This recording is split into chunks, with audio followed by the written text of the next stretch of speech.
ఎందుకు hands wash చేసుకోవాలి. ఇప్పుడు మన అందరి చేతులు నీట్గా ఉన్నాయా? ఓకే, ఎవరన్నా ఒక్కరండి నా చేయి నీట్గా ఉన్నది అనేవాళ్ళు. ఈ చిన్నపిల్లలు ఒక్కరండి రా.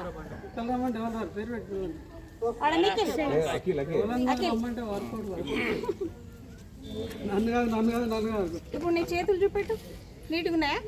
ఓకే, ఇప్పుడు ఈ వాటర్ ఎట్లా ఉన్నాయిరా పిల్లలు? నీట్గా ఉన్నాయి కదా, కొంచెం తెల్లగా ఉన్నాయి. మనం చూస్తే మన చేతులు ఎలా ఉంటాయి? నీట్గా ఉన్నాయి అనుకుంటాం, కానీ ఇప్పుడు ఇందులో ఎంత బ్యాక్టీరియా ఉంటుందో చూద్దాం మనం ఒకసారి. ఓకేనా?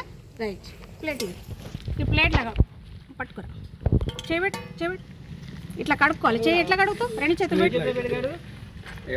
రెండు చేతులు వెరీ గుడ్. ఎంత చిచ్చాలి కలర్ రాదు, ఓకే కలర్ రాదు. ఇది కొత్తగా మొత్తం ఇంకా రాయరు ఒకసారి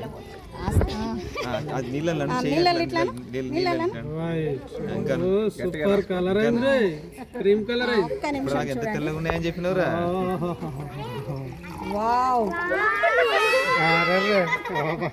సూపర్. ఇప్పుడు సార్ కొంచెం చూడండి, ఇంతకు ముందు ఎలా ఉన్నాయి వాటర్, ఇప్పుడు ఎలా ఉన్నాయి? గట్టిగా అయిపోయినాయి కదా.